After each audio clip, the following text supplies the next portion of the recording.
बिस्मिल्लाहिर्रहमानिर्रहीम। स्टूडेंट्स अस्सलाम वालेकुम। उम्मीद है आप सब लोग खैरियत से होंगे। तो हाजिर हैं MTH 100 के लेक्चर नंबर 39 के साथ। जनरल मैथमेटिक्स बुक का टॉपिक है, डेफिशिएंसी कोर्स है वर्चुअल यूनिवर्सिटी ऑफ पाकिस्तान की तरफ से उन स्टूडेंट्स के लिए डिज़ाइन किया गया है जिन्होंने इंटर में जो है वो मैथमेटिक्स नहीं स्टडी किया हुआ। तो लेक्चर्स तो इसके LMS पे भी हैं, शॉर्ट लेक्चर यूट्यूब पे भी हैं, लेकिन मसला ये है कि शॉर्ट लेक्चर जो यूट्यूब वाले बहुत ज़्यादा शॉर्ट हैं, टॉपिक्स को स्किप किया गया है और एग्जाम्पल्स को भी फुली सॉल्व नहीं किया गया। तो ये स्टूडेंट्स की आसानी के लिए हमने नई लेक्चर सीरीज़ बनाई है। इंशाल्लाह ताला ये आपके लिए हेल्पफुल होगी। तो अगर आप हमारे चैनल 5 मैथमेटिक्स पर न्यू हैं तो प्लीज़ इसको लाजमी सब्सक्राइब करें, और अगर आपको हमारी वीडियोस पसंद आ रही हैं तो उनको लाइक करें, कमेंट करें और दोस्तों में ज़रूर शेयर करें। तो चलिए स्टार्ट करते हैं अपना आज का लेक्चर। इसमें हमारा टॉपिक है नेक्स्ट, जो मेजर ऑफ सेंट्रल टेंडेंसी जिसको हम हार्मोनिक मीन बोलते हैं, वो हमारा टॉपिक है। तो in certain situations specially when situations involving rates and ratios, the harmonic mean provides the truest average। तो उसने कहा है कि कुछ हमारी डेली लाइफ में इस तरह की सिचुएशंस आ जाती हैं कि जिसमें ऐसी सिचुएशन जिनमें रेट्स होती हैं या रेशोज़ होती हैं, जिनमें रेट्स होती हैं या रेशोज़ इन्वॉल्व होती हैं, फिर वहाँ पे जो हार्मोनिक मीन होता है ना, वो हमें बिल्कुल सबसे जो सच्ची वैल्यू होती है, सबसे ठीक वैल्यू, वो हमें हार्मोनिक मीन प्रोवाइड करता है। ठीक है, तो जहाँ पे रेट्स या रेशोज़ इन्वॉल्व होते हैं वहाँ पे हम क्या इस्तेमाल करेंगे? हार्मोनिक मीन इस्तेमाल करेंगे। हार्मोनिक मीन का फार्मूला होता है कि एन क्या है? टोटल नंबर ऑफ जो वैल्यूज़ हैं, डाटा में हमें कितनी वैल्यूज़ दी गई हैं वो n होगा, और 1/x/n, 1/x1 प्लस 1/x2। नीचे आपने क्या करना है? नीचे हर वैल्यू को आपने रेसिप्रोकल कर देना है। ठीक है, नीचे आपने हर वैल्यू को रेसिप्रोकल करके ऐड कर देना है। तो इसका फिर फार्मूला क्या बनेगा? ये n तो वैसे ही आ गया, नीचे ये देखें आप सबको ऐड कर रहे हैं तो समेशन बन जाएगा। आई जो है वो 1 से लेकर n तक, ठीक है, 1 से लेकर n तक है, तो समेशन की वैल्यू आ जाएगी 1 से लेकर n तक, और साथ आ जाएगा 1/xi। ठीक है, 1/xi का क्या मतलब है कि 1/x1 रखा तो x1 1/x1 आ जाएगा, x2 रखा, i को 2 रखा तो i/x2 आ जाएगा 1/x2। ठीक है, यानी कि आपने i की वैल्यूज इसमें चेंज करते जाना है और आपके पास अगेन ये वाली चीज़ बनती जाएगी। ठीक है, तो ये फार्मूला था। इसकी एक एग्जांपल देखते हैं कि you go on a 100 kilometre trip. ठीक है, 100 किलोमीटर का कोई ट्रिप है, तो suppose you travel half the time at 40 kilometre hour and half the time at 60 kilometre hour, what is the average speed? तो 100 किलोमीटर का ट्रिप है total, और उसमें से जो आपने आधा टाइम है वो आपकी स्पीड थी 40 किलोमीटर पर आवर, और आधा टाइम आपकी स्पीड रही है 60 किलोमीटर आवर। तो हमने एवरेज स्पीड फाइंड आउट करनी है। तो देखेंगे अगर आप इसका अरिथमेटिक मीन फाइंड करें, वो तो आपको सिंपल 50 किलोमीटर पर आवर, यानी कि 40 और 60 को ऐड करके 2 पे डिवाइड करते हैं तो वो आपका 50 आ जाएगा। ये तो सिंपल सी अरिथमेटिक मीन आ गई। लेकिन if you travel half distance at 40 kilometre per hour and remaining half at 60 kilometre hour, what is average speed? तो वो कह रहा है कि अगर आपने जो आधा जो है वो आपने आधा 40 किलोमीटर पर आवर के हिसाब से किया है और आधा आपने 60 किलोमीटर पर आवर के हिसाब से किया, तो एवरेज स्पीड आपकी क्या होगी? तो फिर आपने इस तरह ये दोनों को ऐड करके 2 पे डिवाइड नहीं करना, बल्कि आपने क्या करना है कि देखें कि harmonic mean is equal to आ जाएगा 48 किलोमीटर पर आवर। तो आपका जो हार्मोनिक मीन यानी कि आपकी जो एवरेज स्पीड होगी वो होगी 40 किलोमीटर पर आवर। अब मैं आपको बताता हूँ कि ये 48 किलोमीटर पर आवर हम क्यों इस्तेमाल कर रहे हैं और 50 हमने क्यों नहीं लिया। ठीक है, अरिथमेटिक मीन हमने क्यों नहीं लिया बल्कि हार्मोनिक मीन क्यों लिया? तो देखें कि फर्स्ट हाफ 50 किलोमीटर, यानी कि जो पहला 50 किलोमीटर है वो आपकी स्पीड थी 40 किलोमीटर पर आवर, दूसरे 50 किलोमीटर में आपकी स्पीड होगी 60 किलोमीटर पर आवर। अब जो फिजिक्स में हमने स्पीड का फार्मूला पढ़ा है ना, वो पढ़ा है डिस्टेंस बटा टाइम। तो स्पीड आपकी कितनी थी पहले में? 40 किलोमीटर, तो ये 40 आ गया। डिस्टेंस आपने कितना किया? 50, और टाइम कितना लगा उसको हमने T1 बोल दिया। तो यहाँ से T1 की वैल्यू, T1 उस तरफ 40 नीचे चला जाएगा, तो ये T1 की वैल्यू आ गई।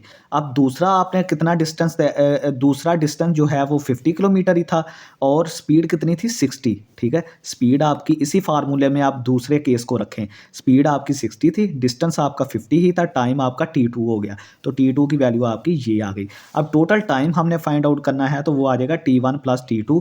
तो इन दो वैल्यूज़ को ऐड करें, इन दो वैल्यूज़ को ऐड करेंगे तो ये चीज़ आ जाएगी हमारे पास। तो एवरेज स्पीड हमारे पास क्या होती है कि टोटल डिस्टेंस जितना तय किया है बटा टोटल टाइम। ठीक है, टोटल डिस्टेंस बटा टोटल टाइम किसके बराबर होता है?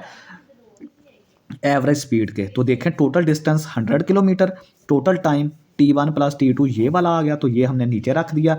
तो ये इसमें से 50 कॉमन लेके ऊपर 100 से कट गया तो ऊपर 2 रह गया, यहाँ से 50 कॉमन निकला तो 1/40 आ गया, यहाँ से निकला तो 1/60 आ गया।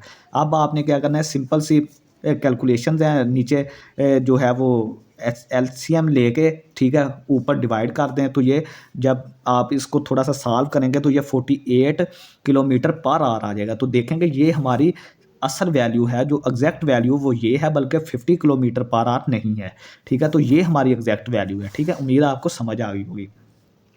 अब ये हार्मोनिक मीन का जो फार्मूला होता है वो मैंने आपको बता दिया था ग्रुप डाटा के लिए। ग्रुप डाटा के लिए हार्मोनिक मीन का ये वाला फार्मूला है, ठीक है, ये वाला। तो ये n over summation i is equal to 1 to n fi(xi), ठीक है। तो fi/xi, इसमें fi/xi आएगा, ज़रब नहीं देनी बल्कि fi को xi से डिवाइड करना है। तो देखें अब एक एग्जांपल है कि इसमें हमने अर्थमेटिक मीन फाइंड आउट करना है और ज्योमेट्रिक मीन और हार्मोनिक मीन, तीनों चीज़ें फाइंड आउट करनी है। तो ये देखें ये क्लास है 20 से लेकर 29 तक, 30 से 39, 40 से लेकर 49, इस तरह चलती जा रही है। और फ्रीक्वेंसी हमारे पास ये है। तो फ्रीक्वेंसी सबको ऐड करेंगे तो हमारे पास n, कैपिटल N की वैल्यू आ जाएगा 43, ठीक है। यानी कि जितनी टोटल ऑब्जर्वेशंस है, टोटल ऑब्जर्वेशन को कैपिटल N से रिप्रेजेंट करते हैं और कैसे फाइंड करते हैं, सारी फ्रीक्वेंसी को ऐड करके, ठीक है। x की वैल्यू मैंने आपको बताया था कैसे फाइंड आउट करते हैं। x की वैल्यू फाइंड आउट करते हैं, इन दोनों को ऐड करके 2 पे डिवाइड कर दें, ठीक है। जो हम जिस तरह के एवरेज फाइंड आउट करते हैं ना, एवरेज हमारा x ही होता है ना, एवरेज। तो एवरेज क्या होती है, इन दोनों वैल्यूज़ को ऐड करें और 2 पे डिवाइड कर दें, इसको ऐड करके 2 पे डिवाइड कर दें। नेक्स्ट हमने क्या करना है, f और x को मल्टीप्लाई कर दें। तो 3 को इससे करें तो ये, 5 को इससे करें तो ये, 20 को इससे करेंगे तो ये, इस तरह करते करते अब लास्ट पे इसको ऐड भी करें, f इंटू एक्स को ऐड करें तो ये चीज़ हमारे पास आएगी, ठीक है। ऐड करने से 2003.5।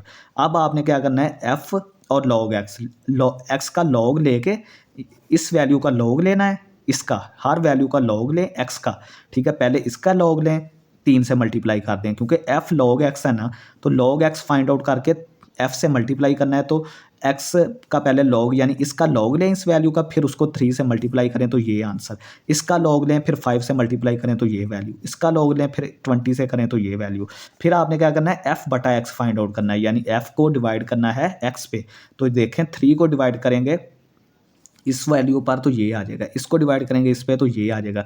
इस तरह सबको आपने ये वाली जो वैल्यूज़ हैं इनका सम आपने फाइंड करना है, वो ये आ जाएगा। इन वैल्यूज़ का सम फाइंड करें तो ये आ जाएगा, क्योंकि ये देखें फार्मूले में हमारे पास एक n हमें चाहिए, ठीक है।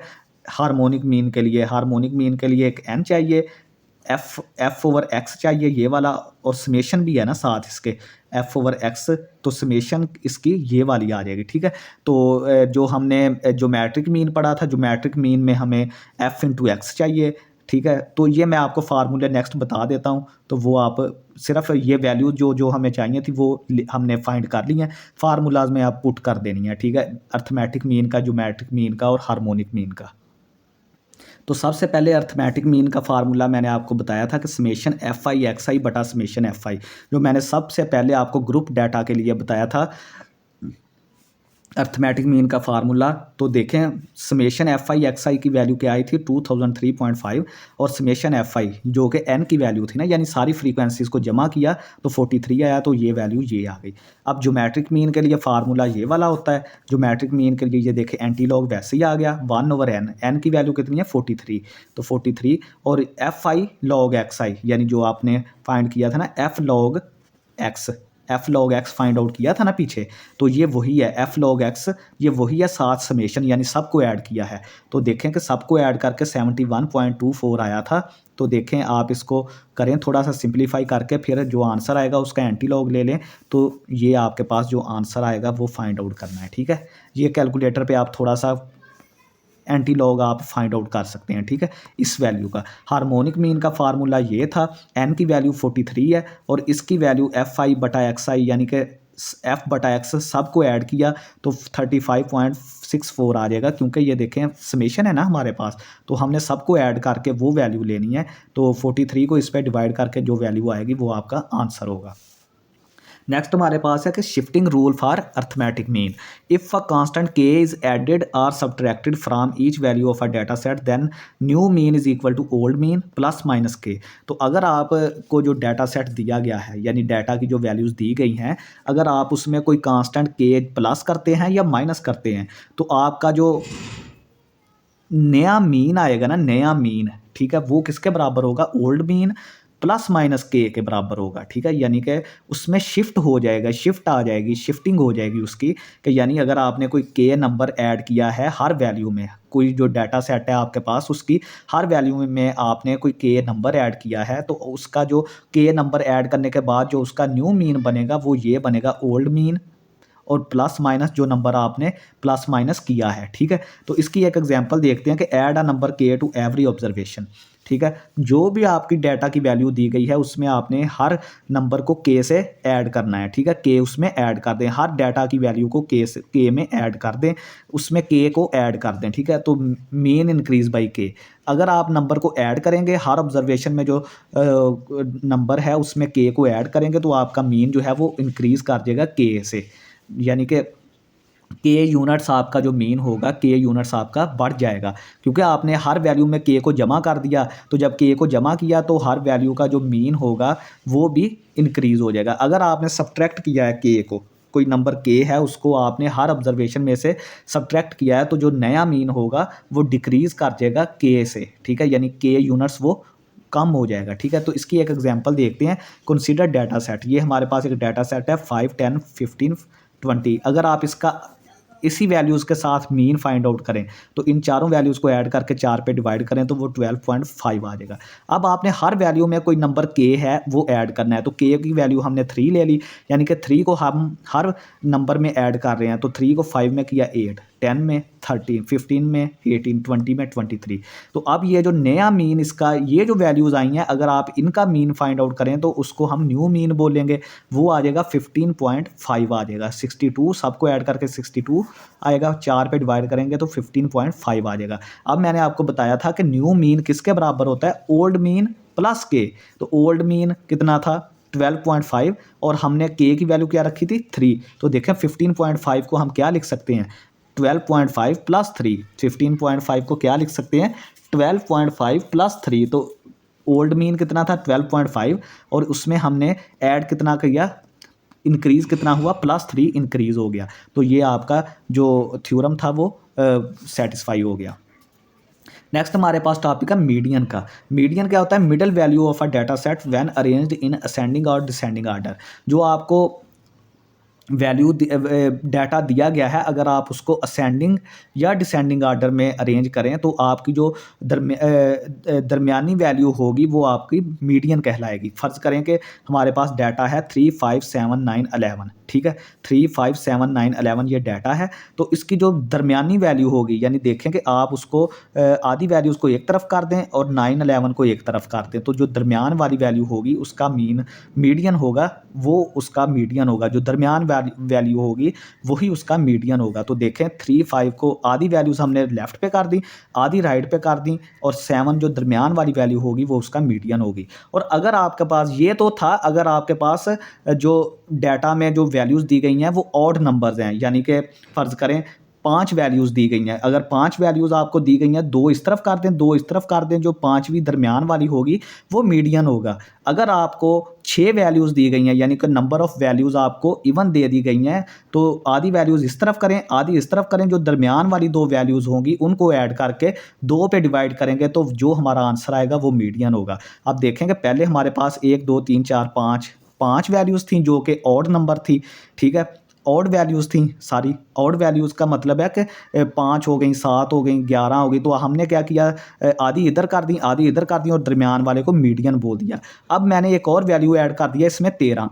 13 को जब मैंने ऐड किया तो देखें कि 2 वैल्यूज़ तो इधर हो गई, 2 वैल्यूज़ इधर हो गई, दरमियान में अब 2 वैल्यूज़ बची हैं। तो फिर जो मीडियन होगा वो उन दोनों को ऐड करके 2 पे तकसीम करें तो वो हमारा मीडियन होगा। ये तो था अनग्रुप्ड डाटा के लिए।